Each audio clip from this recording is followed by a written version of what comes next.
Good morning. Thanks for coming. I hope you're having a good time so far. Um, so we're living in a time of political upheaval, of old alliances fraying. If you think of the alliance between sort of the transatlantic alliance, U.S., Canada, Europe, what was an alliance is now a more adversarial relationship with the U.S. leading the way, and more broadly, and there's been ample talk of this of a rise of populism in the West, a move towards authoritarianism. And that's actually what I want to talk about this morning. And my thesis is going to be that part of what we're witnessing, it's not the whole story, it's not all the causal factors, but part of what we're witnessing um, is that there's a blind rebellion against an orgy of self sacrifice, that we're seeing a blind rebellion against an orgy of self sacrifice. And then you have to see both elements of this to get what is going on. And if one asks, which would be a good question given the title of the talk is Saving the Enlightenment, well, what does this have to do with the Enlightenment? And I think you can see the problems of today as rooted or as tracing back to failures, errors of the Enlightenment. And this is like the framework I want to look at, and then look at the present day from that framework. So first, I'm going to talk a bit about that framework of thinking about the failures and errors. And Yaron talked some about this yesterday. So this would be a little bit of a reiteration and a little bit of a deeper dive into one element of what the failure was in regard to what the Enlightenment needed and didn't get. Um, and so my hope for the talk that it will, one, make the world today and the political world a little more intelligible, and two, that it will really reinforce the importance of ARI's mission, of our long-term mission, and why it's so desperately needed. So to say that there were failures in the Enlightenment is not to say, and Yaron was stressing this yesterday, the Enlightenment is an enormously positive period in Western development. It's an enormous achievement, and any failures or errors you have to see in that light, that they're pushing mankind forward at an unprecedented scale. That's what you get coming out of the Renaissance into the Enlightenment. And you can think of the two pillars of the Enlightenment in terms of its fundamental ideas and sort of crusading ideals. You can think of it as its reason and freedom, with all that these bring and all that these entail. That it's you get a champion of reason, you get the birth of mathematical science, of a new theoretical understanding of the universe. And you get that theoretical knowledge pushed to practical application. So you get enormous innovations, creations, the birth really of modern technology. And if you think of that at a society-wide level, what you get is the Industrial Revolution. That this is if that it's a crusade for reason. This is what it looked like, and this is what it brought into existence, and really for the first time in human history. And then if you think of that parallel in regard to kind of social political organization of how does man live in society, you also get a new theoretical framework that's matching what you're getting in the physical sciences. You get the theoretical principle of individual rights, or of man's rights, as it would much more likely be put at that time, or much more often put at that time. So that's a new theoretical understanding that then they think, like, how do you bring this into practical application? And the whole idea of constitutional governments based on this fundamental theoretical principle, that's given birth to by the Enlightenment. I think Brad will be talking about that this afternoon. And you can think of that sort of the technology in terms of the social political organization of, we need constitutional government. So, and the implementation of that then, of what you get sort of society-wide, is a new form of social, political, economic organization. You get the birth of capitalism from the Enlightenment. So like this is, you can't overstate what a great achievement this is and what it brought into existence. This is part of what Yaron was stressing, of just what it brought into existence. It's really a new form of human life, of human survival that comes into existence thanks to the Enlightenment. And what the Enlightenment then needed from a philosophic perspective, it needed many things. And I'm going to stress this aspect, and you can think that it has deeper underpinnings. But it needed a new morality, and it needed a radical new morality. It needed a morality that's going to give voice and ground these ideas, give voice to, full explanation, justification, to put it into fundamental philosophical terms. And you need a new morality to sanction this new way of life that the Enlightenment gave birth to. You needed a morality of selfishness. You needed a morality that grounds and justifies the pursuit of happiness. And underneath that, you needed for these two crusading ideals, you needed a morality that embraces these and says these are good, these are noble, that reason really is your only means to knowledge, and crucially, your only judge of values. And that what the reasoning, thinking mind needs is political freedom. It needs the freedom, if it's to really achieve knowledge and achieve values, if it's to be successful in the pursuit of the true and the good, it needs political freedom. You needed a morality that is going to give voice, sanction, justification to this new mode of life. One way you can think of this, I put it this way, and it touches again into themes about the Enlightenment in an article, Atlas Shrugged, America's Second Declaration of Independence. Then what the Enlightenment did was sweep aside, Yaron was talking about that it's a revolt and rebellion against religion.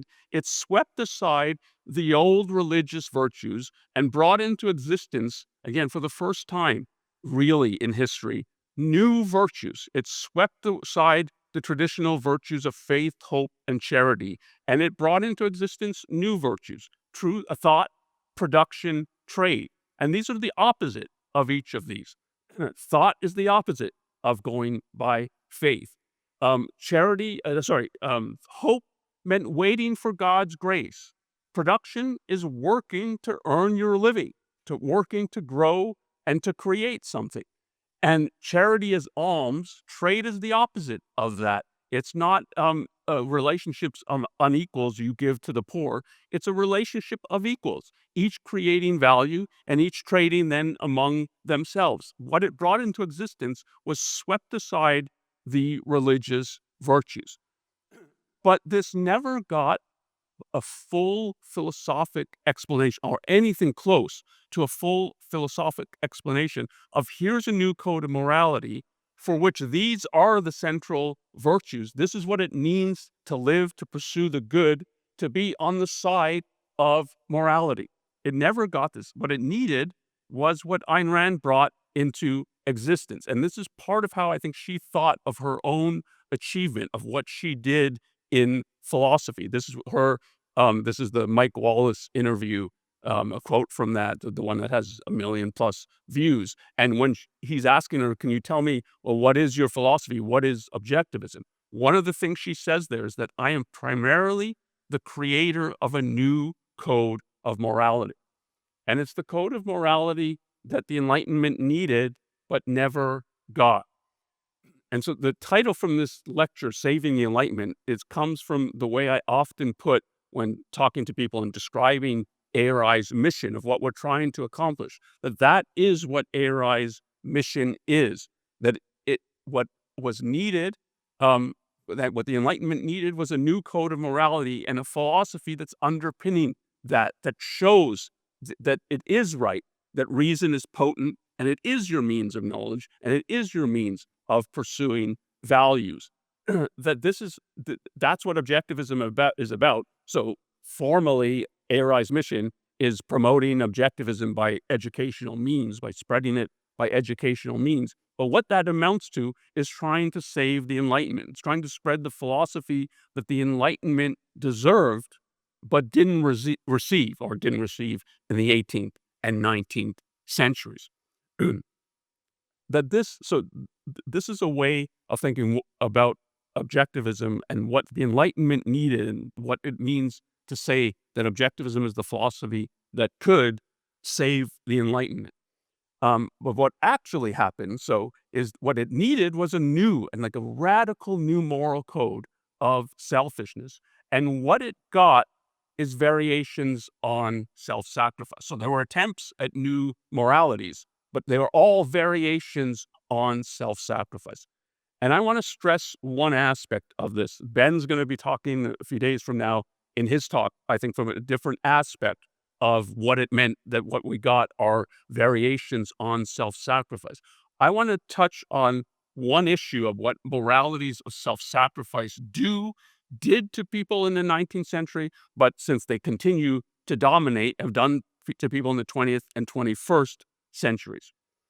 And the way I think of it is, this angle of what was needed and what actually happened, and how destructive or detrimental what actually happened is that moralities of sacrifice, you can't live with them and you can't live without them. This is part of how they're experienced. So if you took seriously that I'm going to try to consistently practice a morality of self-sacrifice, if whenever I have a value, gain a value, create a value, produce a value, whether it's money or love, if whenever I have money, I have to give it up to the poor, and if I have to love my enemy, and I'm going to do that consistently, you're going to be in the grave.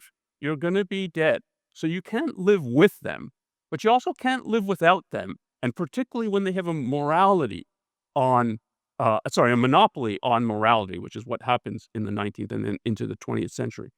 You can't live without them because, and this is particularly sort of at a society-wide level, that most people need some conviction that what they're doing is right, proper, good, noble. So they have to, in some sense, be on the side of morality, but you can't fully be on the side of morality. So you're in this kind of no man's land.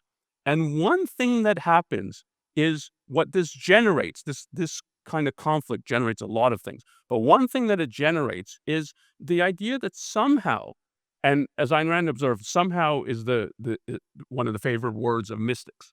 It's somehow the path of self-sacrifice leads to your self-interest. That somehow you're simultaneously engaged in both.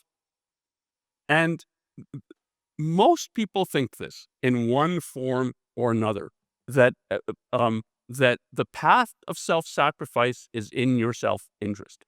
And one of the things that does is it stunts any real thinking, any real consideration, any real understanding of what actual self-interest is. To think about one's own self-interest, you have to think about it. You have to consider it and consider it deeply.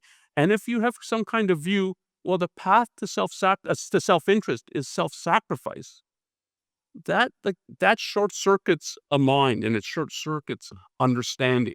That you never get real thinking about what self-interest requires. And Iran in this talk mentioned that though the Enlightenment is rebelling against religion, it is not fully successful, and religion continues past the Enlightenment in weakened form, and then it tries to regroup in various kinds of ways. But of thinking like where this comes from, this view that the path of self-sacrifice leads to your self-interest, the arch example is religion. And then this is part of what was then secularized into the 19th century. If you think of religion, it pounds on the idea that it's about self-sacrifice. You don't count. God is everything. You should fall to your knees in obedience. You're not to question. You're not to think. You're to do as you're told. Your purpose is to serve God's plans, execute his will, his purposes. Pride is a sin. You don't count. It's the worst of the sins. So it pounds on the idea of self-sacrifice and tells you that, but somehow this is actually in your self-interest. You're going to achieve the glories of heaven in the next world. So you're simultaneously, like your whole life is to be about self-sacrifice, and you're supposed to think that's what's truly in my self-interest. Yeah, I mean, there's a caveat that it happens when you're dead. But that's just a wrinkle on the theory. So it's both it pounds on the idea that it's about self-sacrifice and upholds that this is what's truly in your self-interest. And the moralities, I mean, of which religion is one that continues into the 19th century. But if you think of some that sort of the kind of moral political crusades, they have these two elements in them as dominant features. If you think of socialism and communism that arises in the 19th century and becomes a crusade, socialism, communism, again, hammers on the idea this is not about you as an individual. It's about the collective. It's about the group. You're supposed to work for the proletariat or for the workers or for the downtrodden, those who have been exploited. They're the ones who now should rise. Don't think you as an individual count. We're going to get rid of your private property, your individual private property. There's going to be massive self-sacrifice. And oh, by the way, it's in your self-interest to do this. What you're going to achieve is a kind of utopia on earth. You think capitalism produces wealth? Wait till you see what socialism, and then when you get communism and the withering away of the state. I mean, what Marx projects is a kind of heaven on earth. That's what we're going to reach. It's never clear how you're going to reach it, and the path is, well, you're going to sacrifice and sacrifice, and then you're going to achieve self-interest. But like to think of its appeal, it's both of these elements were at work in socialism and communism and pushed that it's about self-sacrifice, but that's really what's in your self-interest. Utilitarianism in a different kind of way has both of these elements in it. It stresses, yeah, it's again not about you as an individual, it's about the greatest happiness of the greatest number. But if you actually pursue this, you have to be willing to engage in self-sacrifice, but you won't have to do very much of it. It will turn out that if you're working for the greatest happiness, you can count in that calculation as well. You're one individual in part of the group, and it will normally be the case that everybody will be succeeding, including you. So there'll be some self-sacrifice, and you certainly have to be willing to self-sacrifice, but it's going to be in your self-interest in the long term to do this. Fascism, as another thing that comes 19th, 20th centuries, is similar to socialism, communism in this regard. It pounds again on the idea of self-sacrifice. Here, it's a more kind of nationalism, a self-sacrifice for the nation, for your race. So, and again, as you as an individual don't count, it's the collective that matters. And you're going to achieve national greatness, national prestige, if you do this. And that's that the fascists in Italy said that Hitler and the Nazis promised this. Like part of their promise was, yeah, you have to engage in a lot of self-sacrifice. You have to be able to put your ego aside for the nation, for the collective. And if we do this, Germany will rise again. We're going to get off our knees after World War I and the humiliation of the peace treaty. We're going to become prosperous. We're going to take our leading place in Europe and the world. Through a bunch of self-sacrifice, you're going to achieve some kind of self-interest. And if you think in if we go from the 19th to the 20th century, environmentalism, as what became a crusading idea and ideal, has these two aspects to it. You're going to, again, and it pounds on the idea of self-sacrifice. You have to self-sacrifice for nature, for other living things. Why are you so human being centric? You're going to sacrifice for wilderness, for the world untouched by human beings. And there's going to be a lot of sacrifice. You're going to have to give up your SUVs and part of your industry. And so there's going to be sacrifice, but it's actually in your self-interest to do this, that you're going to die if you don't do this. And I think a plausible reading, if you look at the environmentalist movement in the sort of second half of the 20th century into the 21st century, a plausible reading of it is it's fishing around for a way to say this is in your self-interest that people will buy. So if first you get, oh, well, pollution's gonna kill you, but that doesn't seem very plausible. There might be some detrimental effects of pollution. It's not gonna wipe us out. Oh, well, then overpopulation is gonna we're gonna exhaust our resources, and we're all gonna be poor and then in the great. Well, that doesn't seem to be actually turning out. So, well, what about global warming? That's gonna kill us all. That's the impeding catastrophe that we have to do something about. And if that people buy that, then it is, yeah, you have to engage in self-sacrifice, and it's in your self-interest to do so. And the consequence of this is, like, it's hard, I think, to underestimate how stunted people's conception of self-interest is if this is how they're thinking about that it's going to be some kind of self-sacrifice as the path to self-interest. It believes it's to a stunted, corrupted understanding of selfishness or non-understanding of selfishness and non-thinking about selfishness, about self-interest, and what is actually in one's self-interest. This is how Ayn Rand put the sort of the implication or ramifications, a consequence of this point. And she's talking, it's a little different context of what she's talking about. And this is from The Virtue of Selfishness, the introduction.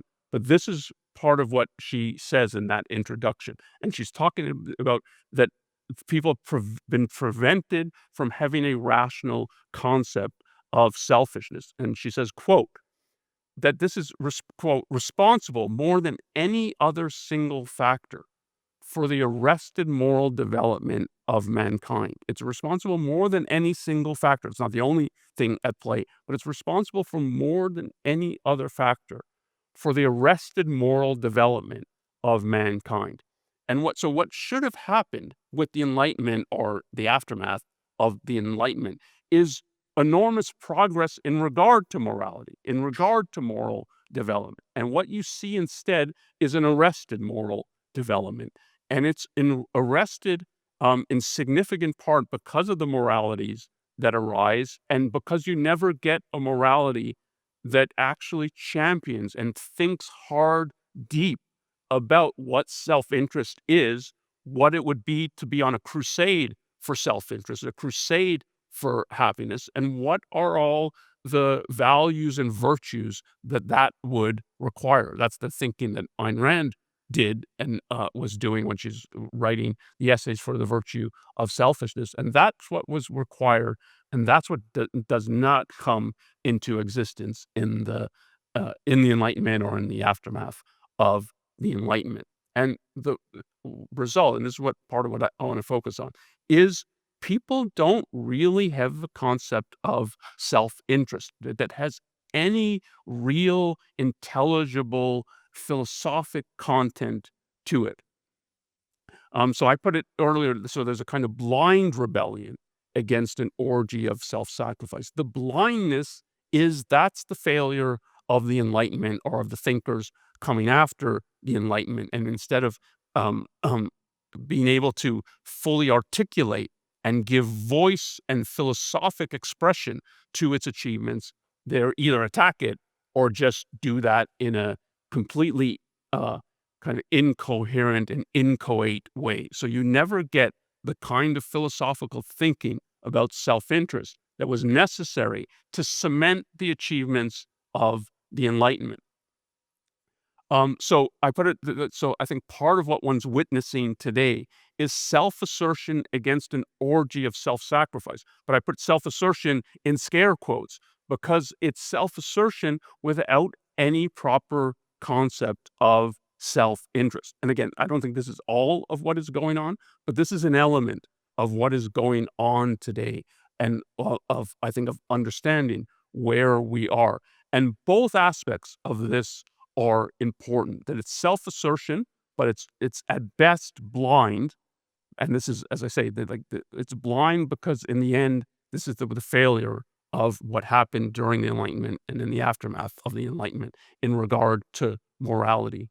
And it's an orgy, it's a rebellion against an orgy of self-sacrifice because all the moralities that come after the Enlightenment push self-sacrifice in one way or another. And I want to talk a little bit about both elements of these in order to gain a perspective on what is going on today, or at least part of what is going on today. So both I want to talk about that people are experiencing an orgy of self-sacrifice, and then the self-assertion as a kind of rebellion against that. And the way that this orgy of self-sacrifice is often being conceptualized, this is the element of the populism. It's that elites have been sacrificing us, that they view us as sort of the objects of sacrifice, and we're supposed to engage in massive self-sacrifice. This is part of the whole atmosphere of populism. And Yaron touched on this, and this is part of what I want to drill a little deeper in. Of some of the major events in the 21st century. And I think of Yaron mentioned 9/11 and the 2008 financial crisis. I think the three major sort of world-shaping events experienced throughout the West, coloring what people are experiencing, what they have to process, and then they're given a kind of, well, this is the way to process it. I would say it's 9/11, it's the 2008 financial crisis, and it's the COVID pandemic and its aftermath. And all three of these are plausibly put as, so one, they certainly are all massive instances of self-sacrifice, of destruction brought on by us against us. I mean, so it's self-destruction of the West. It's not, and that's true of 9/11 as well. And it's, I'll talk a little bit about that, but I think that's part of what people sensed, and why 9/11 is the pivotal event. And it's plausible spin to put it on all, like, this is our elites and our leadership have, I mean, the best you could put it is abandoned us, but in effect treat us as cannon fodder. And 9/11 is the major event. I think it sets the stage and the tone for the 21st century, because to say that 9/11 was a shock is a way understatement. I mean, so we're coming out of the Cold War. The Soviet Union has collapsed. The communist bloc has collapsed. The West, in America in particular, has emerged victorious. Um, People thought, okay, now that it's smooth sailing ahead. We have no rival. We have no enemy. The enemy has disintegrated and been defeated. And within about a decade, you get attacks, and you get attacks on U.S. soil. And at the heart of the U.S., of its financial district in New York with the World Trade Centers, of its military and political headquarters, the Pentagon in Virginia, and then they tried to get to D.C. Fortunately, they didn't get to D.C., but they tried to get to the Capitol. You had these attacks on U.S. soil. And people had a sense that, like, this is not the result of the might of our enemies who live in caves and so on. It's some default, some fault, some failure of our own, that we need to reverse course, that there was something right about sort of the critique of bin Laden and the Islamists, that America and the West more generally have been paper tigers. And if you hit them, they'll run or will run. And it was like, we have to reverse course. There's a way in which the failure of is ours, and we need to drastically change. And that's part of what was promised after 9/11, a drastic change, and a change from appeasement towards self-assertion. This if you can, for those who sort of were politically aware and alive at the time of 9/11, if you can remember the atmosphere of Bush as the cowboy who's going to do something, now it's going to be self-assertion after decades of appeasement. And what you actually got was such an enormous failure and such a instance of self-sacrifice that, I mean, it's hard to fathom in the end. And Iran mentioned Iraq yesterday and Afghanistan. If you just take Afghanistan and the withdrawal from Afghanistan as sort of a capstone on that, this was decades of self-sacrifice, of the Biden withdrawal, a humiliating, chaotic, deadly withdrawal, and the Taliban sweeps into power 2 decades after the war. So what has it achieved? Nothing. What has it cost? A tremendous amount. And the leaders, they projected, like, we don't know what we're doing. We can't tell you what the goals are in Afghanistan. We can't tell you what victory would look like. It was the same in regard to Iraq. It was shifting from it's going to be about retribution and justice to now we're going to bring democracy throughout the Middle East and to Iraq. And if they vote in killers like Hamas, which was explicitly brought up, the reply was, well, democracy is democracy. So what are you going to do if they vote in killers? It's self-sacrifice everywhere. And indeed, and then there's the leadership manipulated things, manipulated into a war with Iraq. Iraq was never a legitimate target in comparison to Iran. It was like a debacle from beginning to end that is self-sacrifice. And that is, if you think, like, who are the people really paying for it? Who are the people whose sons and daughters are going to war? Or some coming home in body bags, others injured, maimed. They come home with PTSD. It's easy to put. It's not the elites. It's not their kids who are going. It's people in the middle of the country. It's people who are less affluent, less to do, less politically connected. They're the ones paying the price for this enormous sacrifice. And if you think of this, we talked a lot about this at ARI because it was, so horrendous, of the orders that the soldiers were under, how they had to operate with lawyers in their units, and are we allowed to shoot this, and can we target that, and so on. It really was unbelievable. And if you think, like, who's paying for this? There's a plausible reading. It's not the elites in Washington. It's not the people who are orchestrating all of this. It's the rest of the people who are paying the brunt of the sacrifice. So 9/11, and if you add on the treatment of Islam and the sort of the leadership's view of, Islam, there's nothing to see here, and we're going to whitewash it, and don't think religion is implicated in what is attacking us. No, Islam is a religion of peace. It's actually on the side of the positive, not on the side of the negative.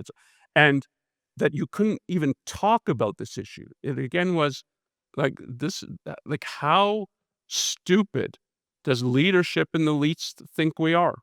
That you can't actually see how Islam is implicated in what is going on. So that this, like, is the start of a fraying of a relationship of when people say, like, institutions are under question.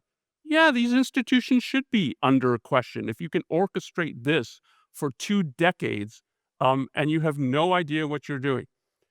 So 9/11 has this for sure. If you think of the financial crisis, um, the financial crisis of 2008, and sort of it's from about 2007 to 2009. It's often just put as the 2008 financial crisis, has the same atmosphere of it's so the leadership, political, economic, basically the whole economics profession was said, you can't have a financial crisis like this. Nobody predicted it. Nobody could understand it. It was like it was a real sort of scandal, soul searching in the profession, the economics profession. Because, like, how could we not see this coming, and why is it that we don't even think this is possible? So it's a projection of, we have no idea what we're doing, but hand us wider powers.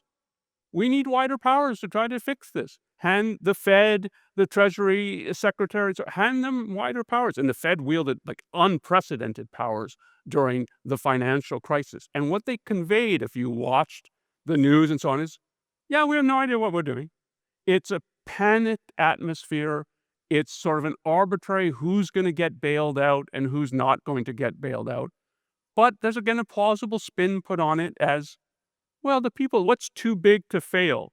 Well, the corporations that are politically connected, the kind of revolving door between Wall Street, the Fed, and academia, and there is a real revolving door around these things. Like, that's who the people who are by and large bailed out. Who are the people who pay the brunt of the financial crisis? The people losing jobs and losing homes and so on. It's not the elite. It's not the financially connected. It's, again, that this is not all. What I'm trying to argue is not this is all true or all accurate, but there's a plausibility to it that this is, like, to think, yeah, this is what is going on. It's not all, like, made up either. And then if you think of the COVID pandemic as, again, it's a third thing that has this atmosphere. It's the political leadership, the academic leadership in regard to the pandemic. It was they actually had plans of what to do during a pandemic that did not involve lockdowns and so, but they just shunted those plans so easily aside, and again conveyed, we don't know what we're doing, we don't know how to cope with this, but give us wider powers and unprecedented powers. Give us the ability, like where this came from, of the ability to lock down the whole of the country because of COVID. And again, if you think, and this is part of the spin that's put on it, or part of the conceptualization that's put on it, who bore the brunt for those kind of lockdowns? Not the people in Washington, not the elites who so could easily work from home. Indeed, after the pandemic, many said that I like this better. I want to continue working from home. It's one of the reasons there's the orders that they have to stop working from home. It's part of this whole atmosphere. But it was relatively easy for them to work from home, to have Zoom meetings, to have their children at home living in larger houses that we can pay for some kind of tutor to educate them. The less affluent people in smaller homes have a construction job. You're going to do that over Zoom? Your kids in cramped quarter, like how are you going to educate them? So, and the sort of cavalier attitude conveyed for the lockdowns, like that this wasn't some enormously significant price to be paid. And they conveyed like no real thinking about what the price to be, like, what is this going to do to kids' education? What is this going to do to the economy? What is this going to do to all the other health problems people have when they're locked in their homes? What conveyed is like a callous indifference to all these considerations. And again, that you can put a spin on it that it's, yeah, I mean, the elites view us as objects of sacrifice. There's a real plausibility again to that. And so that people would be experiencing the 21st century in the Western world as an orgy of self-sacrifice. It's not, there's something real about that's what people are experiencing. That's what they're feeling, in effect, an orgy of self-sacrifice. And I want to just like emphasize this as a feeling, but that it's real and that it can have real repercussions and ramifications. And I would say that the sort of the straw that broke the camel's back in regard to this, so it's not what's creating the whole atmosphere that we're living in an orgy of self-sacrifice, but that it's the what becomes a lightning rod, because it is, I think, the straw that broke the camel's back, is the kowtowing to woke in the aftermath of the pandemic. And part of that is that you get the BLM protests during the pandemics. And now all of a sudden, the tune switches from, you can't go outside, we're closing down parks. I mean, it was so absurd that like you had to wear a mask by yourself in a park, but maybe that's even too dangerous, so we'll close down the parks completely. And now you get these mass protests, and it was somehow, well, no, this isn't so bad, and after all, it's outside. Yeah, you're closing down parks and so on, but no, after it's outside, and then the kind of either looking the other way or sometimes justifications of the looting, the vandalism, the takeover of some cities, of police stations, and so on. It was, oh, okay, now this is a cause the elite is on the side of.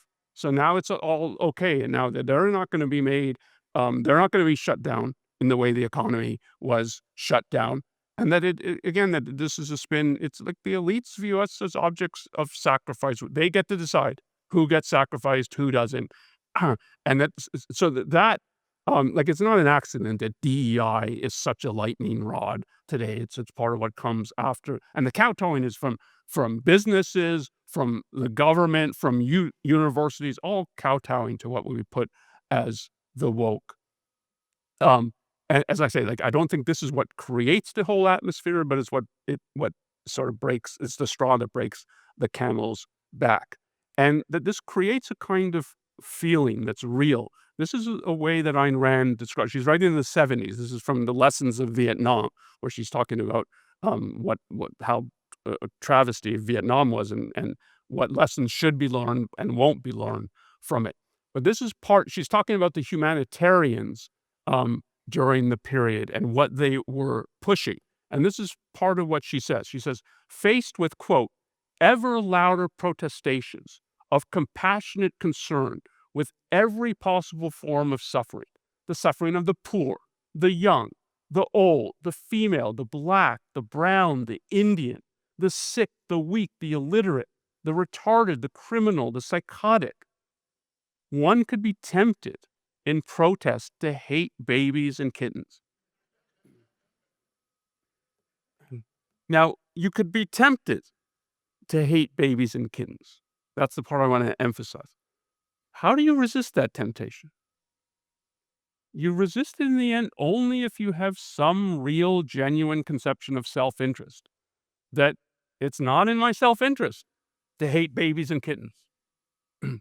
And if you put this, like, it's relatively easy to get, you don't have to hate babies and kittens. If you blow that up a little bit, and like what she says here should strike you. This is part of the atmosphere of today and what people are experiencing. And if you think like you're going to resist this temptation, you resist it by having a genuine conceptual understanding of self-interest. And if you don't have that, and the failure of the Enlightenment or the void or vacuum that it leaves is people don't have that. If they don't have it, they're going to succumb to this temptation much more often. And it like there's a deep philosophical reason for why they would succumb to that temptation. And they don't have it, as I say, because of the intellectual failures during and post the Enlightenment. So there is, I think, again, this is not the only thing that's happening. It's not true of everybody, but there is an element of an attempted self-assertion, an attempt to assert some kind of self-interest against this orgy of self-sacrifice that is real and that our people are experiencing, and that's being put or packaged in a certain way. It's part of what I think that when people are talking about populism, this is actually what part of what they're talking about is, that people are sensing this, trying to rebel against it, looking for alternatives against an orgy of self-sacrifice. It's part of what populism is. But unfortunately, all that they get are two things, two like pseudo forms of selfishness or self-assertion or standing for one's self-interest and self-esteem. The sort of less intellectual form is your two alternatives in life are you either engage in self-sacrifice for the sake of others. So you either engage in self-sacrifice or you sacrifice others to self. It's some form of might makes right. That's what selfishness means. That's what self-assertion will look like. And the more intellectual spin that will be put on it is you have a kind of religious, ethnic nationalism in some form. And if you think of the Trump administration, I would put, not surprisingly, Trump he's on the less intellectual side of this. He's much more on the side of the projection. What self-assertion looks like is might makes right. And someone like J.D. Vance, is the VP, is more on the intellectual side. But it's both the idea of sacrificing others to self as self-assertion. That's just another form of self-sacrifice. That's the point that Ayn Rand stresses. It's part of what the Fountainhead is about. So both are, in the end, amount to engage in some other kind of self-sacrifice. That's what's really in your self-interest. That's what it means to engage in self-assertiveness. And the slogans, Make America Great Again, America First, are meant and are taken as, yeah, now we're rebelling against an orgy of self-sacrifice. Now we're standing up. This is self-assertion. We're going to restore our self-esteem. We're going to be on a more self-interested path. They're deliberately put like this, and part of what they're trying to activate. And what it amounts to is this perspective of, okay, so what it means to assert ourselves is to sacrifice others to us. If you listen to Trump's State of the Union address, this was all over. This is basically the theme of the address, that what we're faced with is an orgy of self-sacrifice orchestrated by Biden and the Democrats and the liberals. And what we're doing is we're bringing an end to that. We're stopping that. We're rebelling against that. Um, and and this is particularly true, I think, of the Trump's second term versus his first term. That it's much more organized and organized around this as a theme. The focus on foreign aid, and that State of the Union address in March focused a lot on foreign aid. That's deliberate. It's deliberate to activate. Look, we are in the midst of an orgy of self-sacrifice because of all the things you could point to. U.S. foreign aid is an orgy of self-sacrifice. It is so wantonly not in our interest what is done, and this was hammered on. This was hammered on by Doge, and I don't think it's an accident that the foreign aid was one of the first targets and was so publicly the target. This is part of what Trump said during the speech, and I can't deliver it in the way that he delivers it.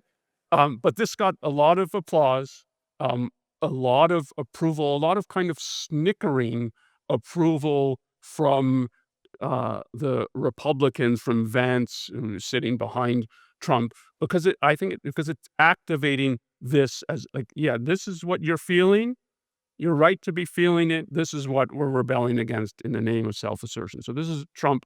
This is part of it about the foreign aid. Just listen to some of the appalling waste we have already identified. $22 billion from HHS to provide free housing and cars for illegal aliens. $45 million for diversity, equity, inclusion scholarships in Burma.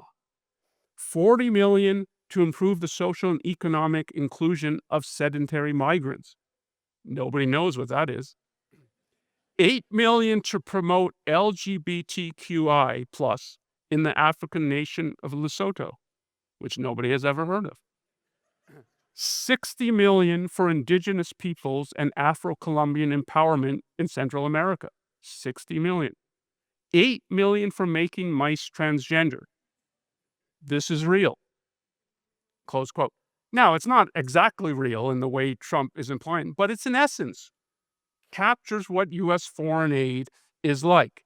That it's the incredible orgy of self-sacrifice. And this is what it was over and over and over. This is what we're bringing to an end.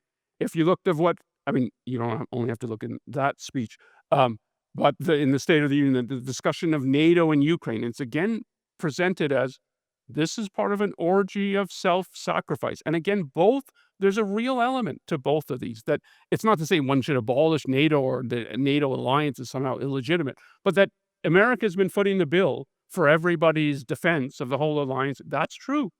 And Trump pounds on that, and it's true. And it is a self-sacrifice. It doesn't mean that the thing to do is pull out of NATO, but there is something really self-sacrificial about American foreign policy. And the Ukraine, it's not as though like what was being done with Ukraine pre-Trump was in our self-interest. The Ukraine was, again, that people would see it's going to be a debacle like Iraq or like Afghanistan.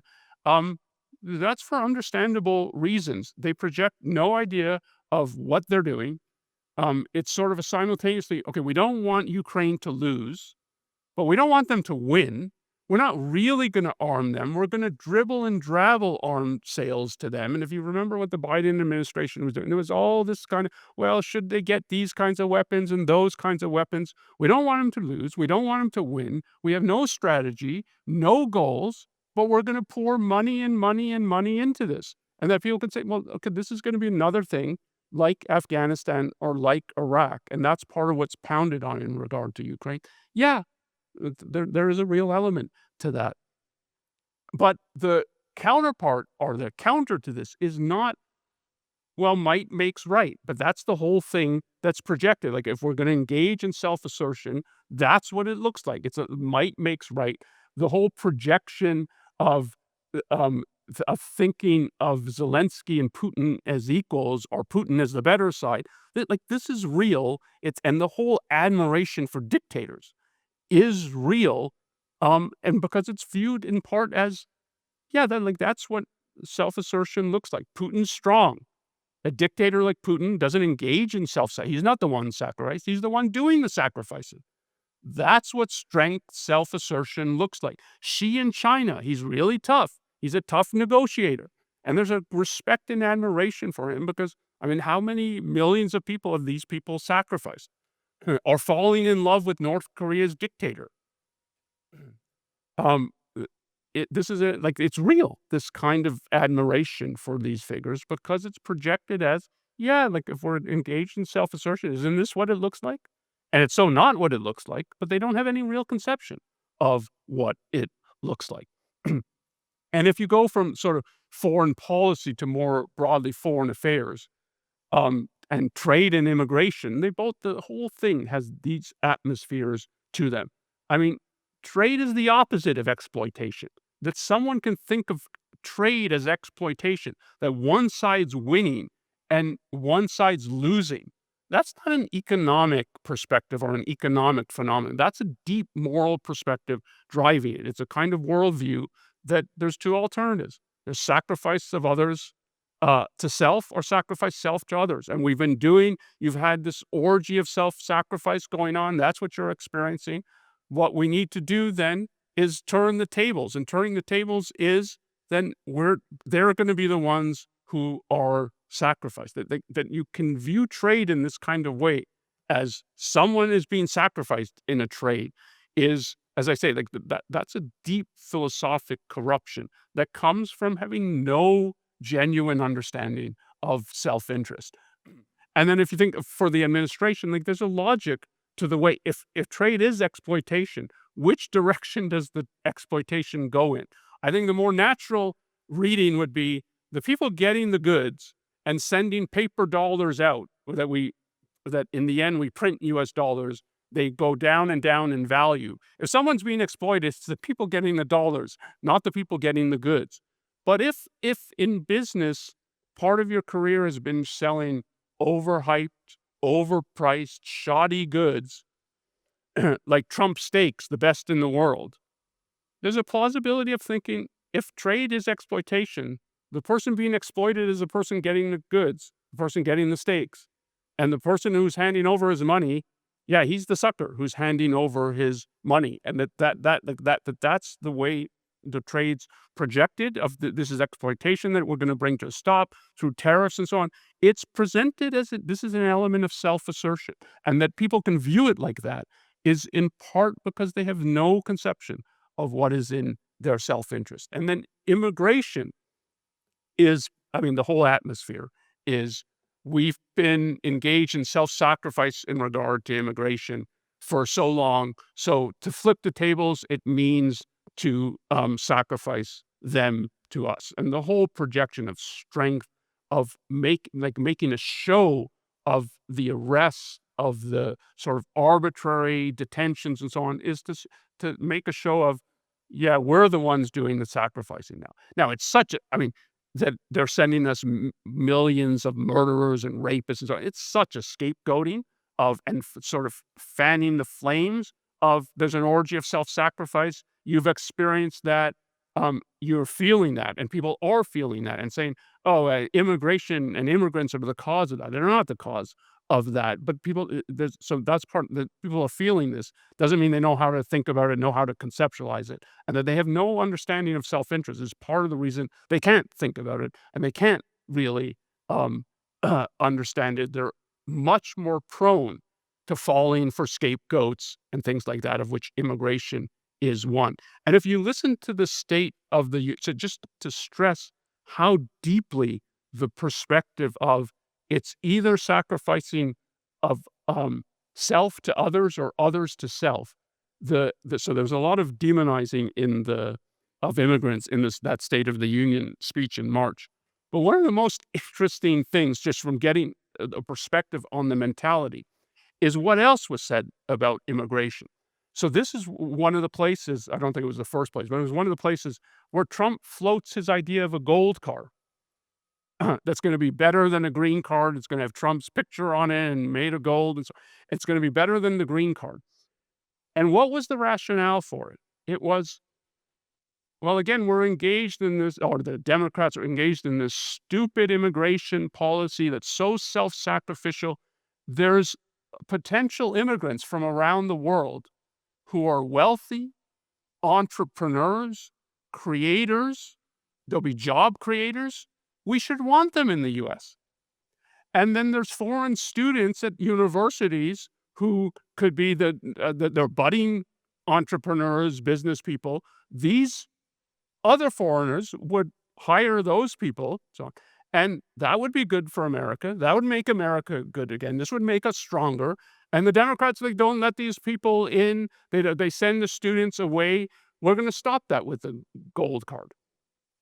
Now, you would think from that description that what the gold card would be make it super easy for someone who is a, a entrepreneur, an innovator in other countries. You want to come and live and work in the US? Yeah, come. It's super easy to get a visa. What if for those students, what would, like, if you want them to stay, and the whole perspective was, look, it's good for them. They want to stay, and it's good for us. So why wouldn't you just give them visas and make it easy for them to stay? No. What the gold card was is we're going to charge $5 million for this gold card. um, now, now, a lot of these people won't pay, and the students can't pay. So it was, well, these wealthy foreigners will pay for the $5 million also for the student visa for them to stay. And like, if this was really in your why would you be charging $5 million to do this? But if you have a kind of view that, well, but someone has to be screwed. And if it's not us, it's them. And putting, but we're going to charge them $5 million. We're going to extract them from, then they're the losers. Even though the whole thing was, well, like, it's in our self-interest to have these people, but they don't hear that, because what self-interest it means, you're making other people victims, you're exploiting them, and so on. That's the whole atmosphere of what we're going, and that atmosphere is possible at this culture-wide scale is because people don't have an understanding of self-interest. They don't have an understanding of self-interest ultimately because this is the failure or the default of the Enlightenment. And whether it's in this sort of less intellectual form of the world is dog eat dog, and you're either going to be sacrificed or you're going to be the one doing the sacrificing. Or if you dress it up into a kind of nationalism, it amounts to the same thing in the end. And like, Vance will put it in a more intellectual form. But what's important here of this generated a kind of controversy, this quote, what he said in this interview among Christians and so on. That's not what I find interesting about it. What's interesting about it is how so blatantly it's about self-sacrifice. Like, he's talking about, this is what it means to place America first. This is what it means to make America great again. And he says, there's this very Christian concept that you love your family, then you love your neighbor, then you love your community, then you love your fellow citizens in your own country, and then after that, you can focus and prioritize the rest of the world.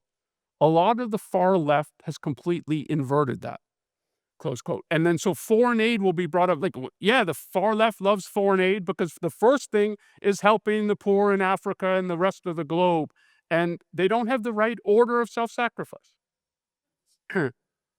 They want to self-sacrifice first for the people in the rest of the globe, and you should do it more first for your family, and then for your community, and then for your country, and then maybe sacrifice for the rest of the world.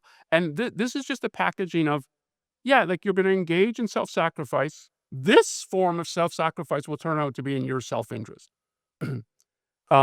And like that, as I say, that is how nationalism is always sold. And this is a more intellectual packaging of it, of, yeah, it's about self-sacrifice, but it's going to turn out that this is what's really going to make America first and what's in your self-interest. And just to a final point of how pervasive this whole way of looking at the world is, if you think of the responses from the Democrats, liberals, the responses are all in the same vein. I would say there's sort of three prominent ones right now. I live just outside of DC, and so the first is sort of to try to double down on self-sacrifice, and that's what we're supposed to be doing. And the protest around the cutting of foreign aid that was happening in DC and of the aid workers and so was just sort of a mawkish appeal.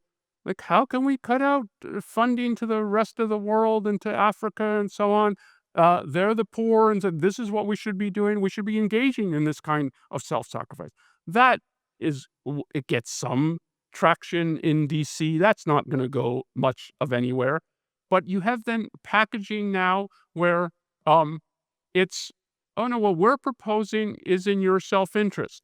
And the feeling the need to package it like that.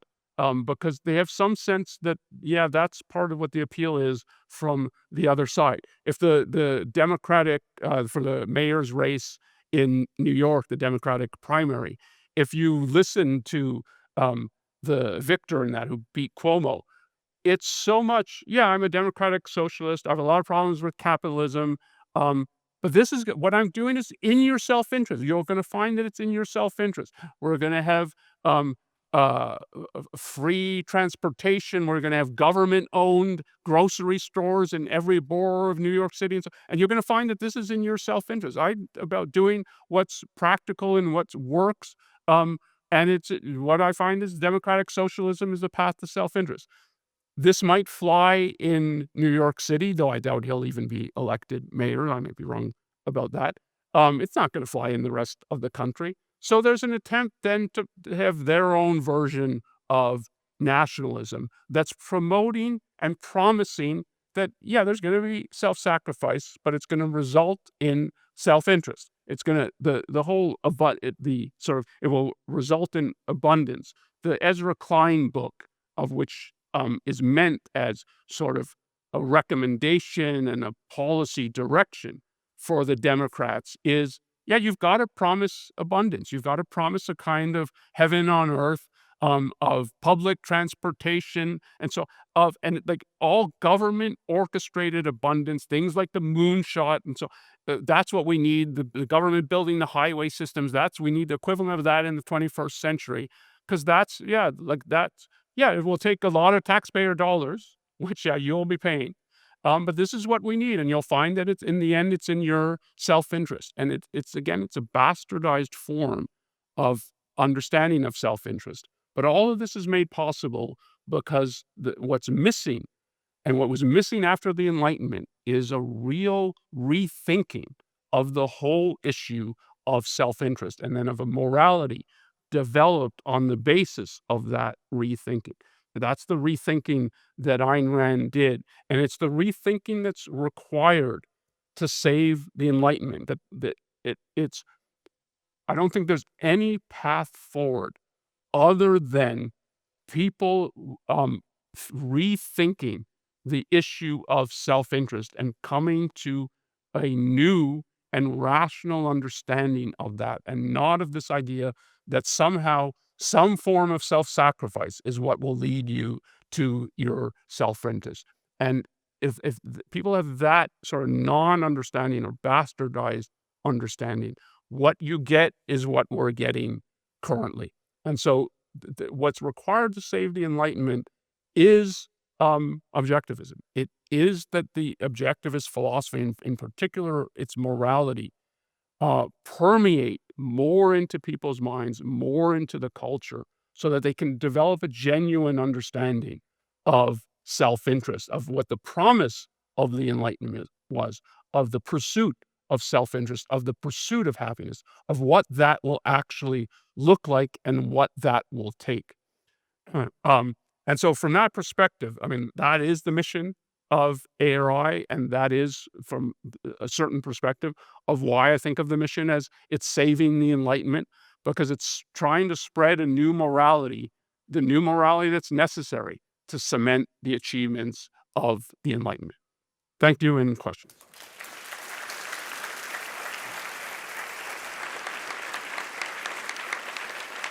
You mentioned that some people, most people have to act with some conception that what they're doing is good. And I wanted to ask about that because the way objectivism thinks about doing something good is like I have some conception of how it connects to my life, it advances my well-being, my happiness long term. But many people also hold the good as like pleasing others, and it's a very second-handed concept. Like I'm doing something good, I helped the neighbor, or like I pleased you.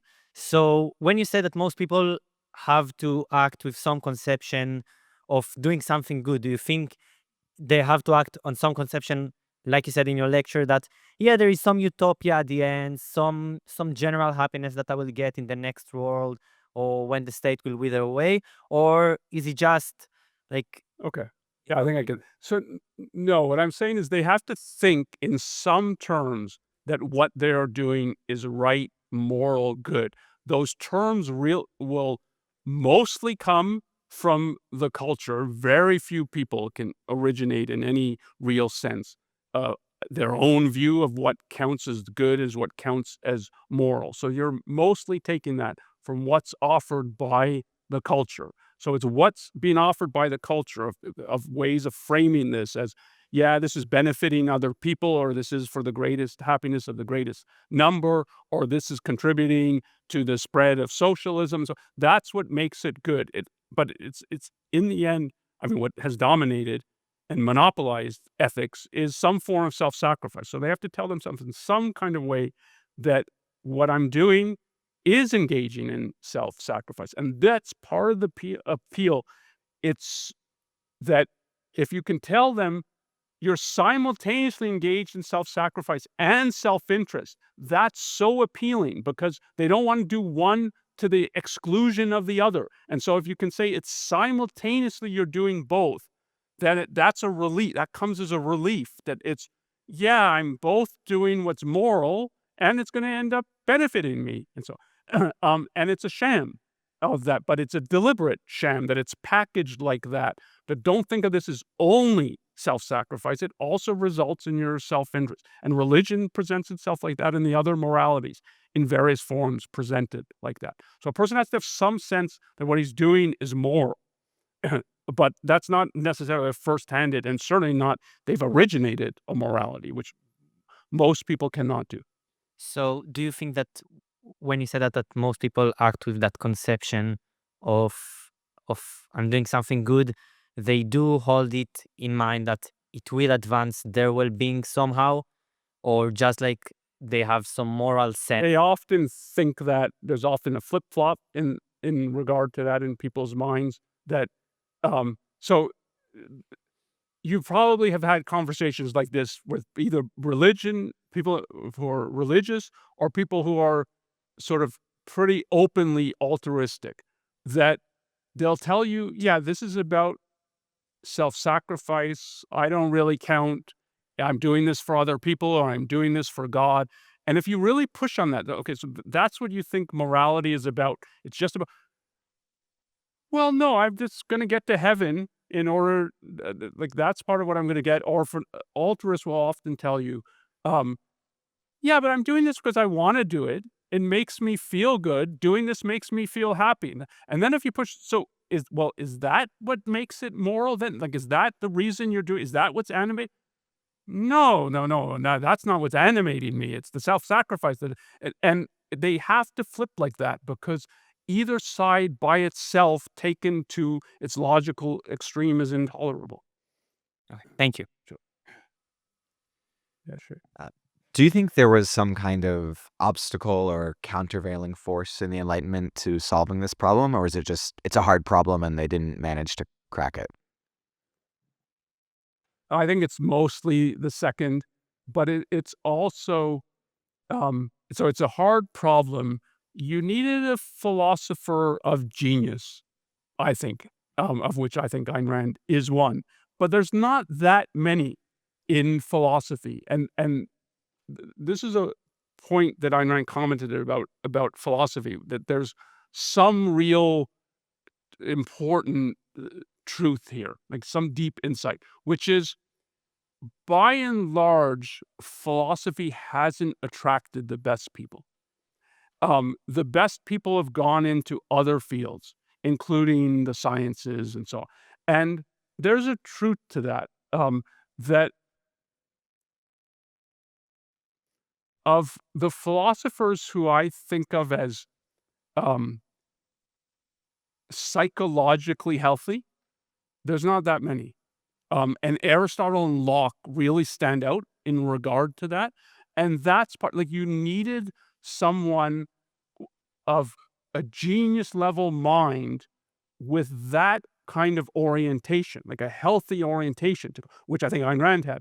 And that combination is really more rare. And so there's a way in which, yeah, you just didn't get it, or you got it too late with Ayn Rand. And it's less about sort of they failed, but they could have solved it, versus you needed the kind of person to go into the field who could have solved it. Thank you. Great presentation, Dr. Ghate. I appreciated that. After listening to Dr. Brooke and your presentation today, I was wondering, as much as I would love to see that second enlightenment happen here in this country, where else do you see around the world possibly germinating, developing, and flourishing this new enlightenment? I don't actually think. I think it's too early to think of it like that. Um, the way I think of it, and I'm very happy that ARI, with our growing both funding, thanks to many of you, and growing workforce, that we have a more of a global footprint. That started when Yaron was still CEO. He was traveling around the world. And I think of it as much more of attracting the people who will be on the side of the Enlightenment around the globe than it is, well, oh, Australia is more promising than the US or the UK or something. I don't think of it geographically like that. I think of it more of rallying good people around the world, and not just in the US or not just in the West, um, to these ideas and to this cause. And that, like, the path to growth, that's the way to grow. And then it may be you get to a stage of thinking, yeah, it's like this geographic location or this country is most promising to try to do work in and to get political change. And so, I still think of that in that sense. It's the US, but we're nowhere close to being able to do that yet. The ideas and the morality have to penetrate much more. And it's like you can find good minds around the world, and we should be looking. Question from online. Were there any good reflections in the mainstream culture post-COVID about how it was handled? What would you like to see? So the question was about reaction, or the aftermath of COVID. Any good reactions? And I think it was for, like, in the mainstream. No. And this, I think, is one of the things that should be shocking about the pandemic. How little discussion of it afterwards, when it was over, of what the hell did we just do? And why did we do it? How did we get lockdowns? And what did we think was going to happen when we had lockdown? What did we think was going to happen to kids' education? What did we think was going to happen to other medical conditions and so on? How did we get to being able to, it was so easy and we were so willing to do this? And there's so many other things about COVID that I would have some sympathy for, not much, but some sympathy for the people who orchestrated some of the policies, if there was some real soul searching afterwards. And this includes of the media doing much more investigations of how did this happen? And we had plans for a pandemic that we did not execute at all. How is that possible? And there's virtually zero discussion of COVID in its aftermath. That also makes it so easy to have conspiracy fantasies about it, and to sort of really to use it in a dishonest way. But what is shocking about it is there is no real honest thinking about it afterwards. And it's such a calamity that it tells you something about the culture, that there's not demand for this kind of investigation. And this is a point that Ayn Rand made about the Vietnam War, that is like we have hearings for Watergate, and she describes it as something like a bunch of politicians broke into other politicians' office and so on, and we have like months-long investigations and hearings on that, and how we got into Vietnam, and how we fought this, and how we pulled out, and how was that possible? Where are the hearings in regard to this? And there are none, because they dare not face what the reasoning was. And there's something similar in regard to COVID, that they dare not face what happened during COVID. And that does not speak well of them, of the mainstream. Yeah. Now I've got incredible light, so I can't even see who's there. Hello. How did Immanuel Kant's ideas affect the Enlightenment? Negatively. As in, I think he's described by Dr. Peikoff in the Ominous Parallels as he's the philosopher who brings an end to the Enlightenment.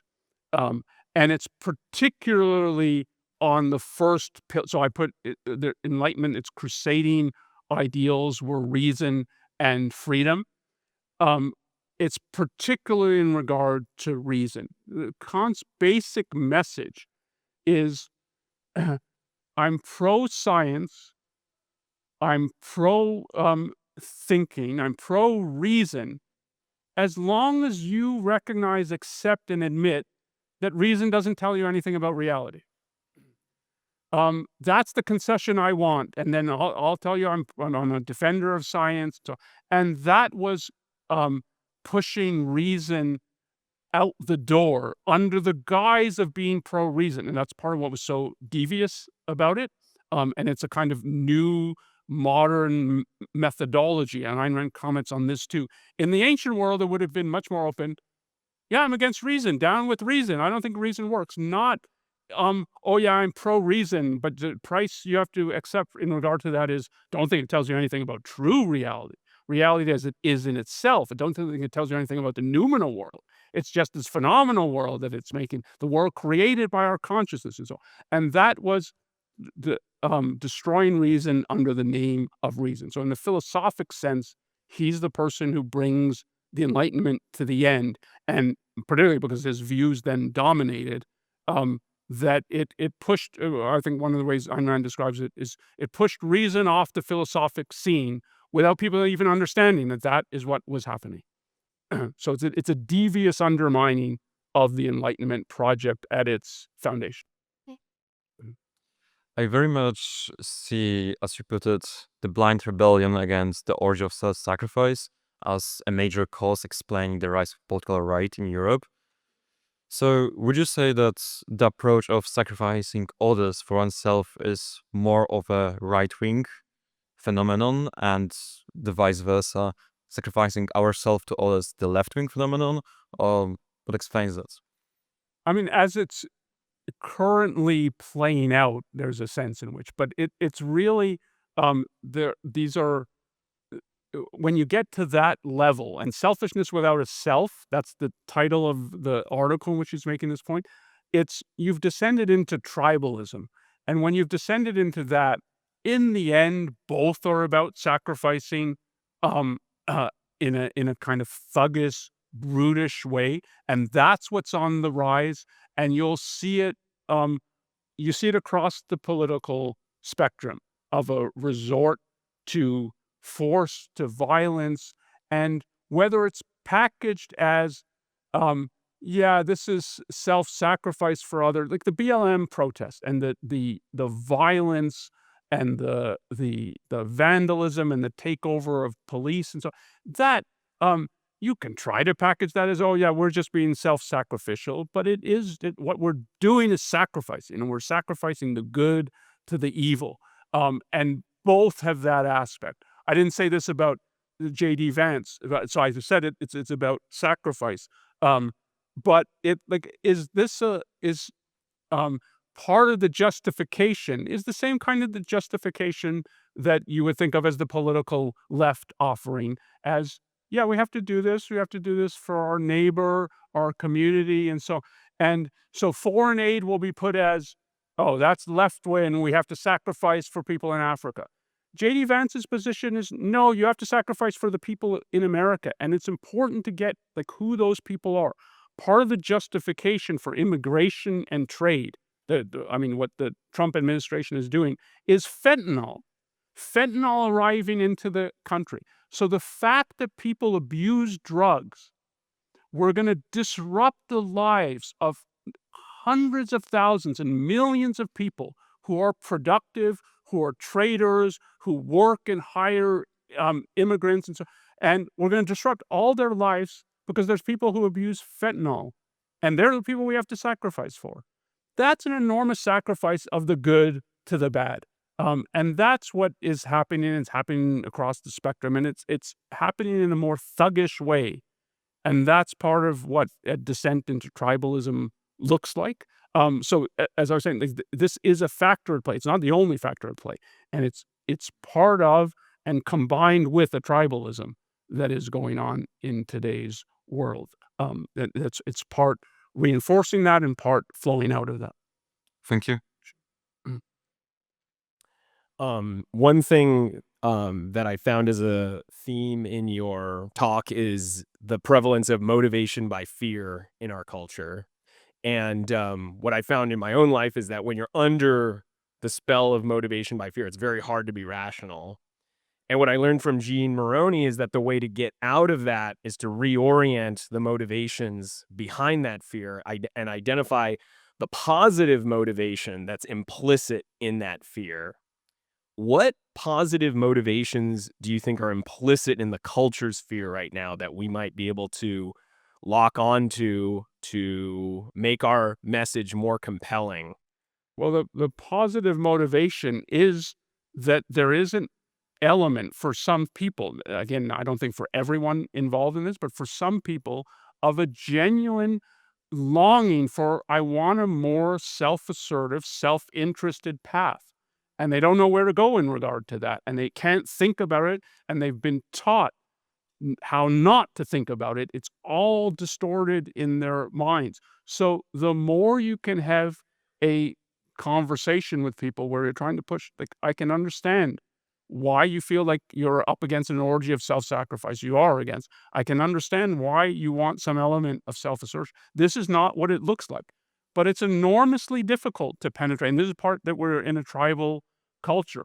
The amount of people who know that trade is not exploitation, who know that tariffs are self-destructive, who've changed their tune because, but it's the Trump administration doing this, and that's our guy doing it, it's our side doing this, it's scary how many people do. And for them, like, it's very hard to there's some element of self-assertion, but it's clouded by so many bogus and wrong and some evil things that it's like you can lead a horse to water, you can't make them drink. So you can point this out, but they have to do a lot of the work of, like, what's legitimate motivation and here and what isn't, and like, do I really think what I thought about trade and tariffs was all wrong? Like, what am I doing in regards to, do I really think this is self-assertion, or am I much more just about attacking the other side and wanting to see the other side hates this, so now I love this? And I mean, you can try to do that to someone, but they have to do the work in the end for it. But the fact that some people are concerned with we're on a self-sacrificial path, and we have to do something about it. That's a genuine and positive motivation to the extent that it's real. Yeah, I was just thinking there might be intermediate steps to help them see it that we haven't thought of before. But thank you. Hi. I think this is last question, but go ahead. Where I live in the Bible Belt, everybody everywhere constantly preaches self-sacrifice. Yet all I see around me is big, gigantic houses, fancy cars, boats, little airplanes they own, fancy vacations, all this. And I'm thinking to myself, well, why don't you just sell that car and donate that money to the food bank and take the bus? Right? But of course, that's completely out of the question. So then I'm thinking, I don't really think they believe in self-sacrifice. I think what they think is, be kind. like help the older lady in the parking lot or something like that, because they're not practicing it. Well, they're not practicing it consistently. I don't know where in the Bible Belt you live, but there's many forms of this in American religion. The prosperity gospel is one, where what is promised is this package of, yeah, you engage in a lot of self-sacrifice, and you do it. You have to give to your church, and you have to give to your community, and it's in your self-interest to do it. You're going to prosper by this. God is going to favor you, and they simultaneously are trying to hold both. So they engage both in self-sacrifice, but it's not all that they do. And they engage in self-interested behavior, and they think there's some element that's sanctioned by, I'm supposed to also gain my self-interest through this. And it's a weird packaging of the two, but this is in part what we got after the Enlightenment, that it is nobody's going to embrace at a culture-wide level self-sacrifice by itself. And so you have to package it as, but it's actually, if you engage in self-sacrifice, it's going to turn out to be in your interest. And a lot of the American religion has adopted that in various forms, of which the prosperity gospel is one, but there's many. There's a lot of that by me. Yeah, it's not surprising. Okay, I think we're at our end. Thank you.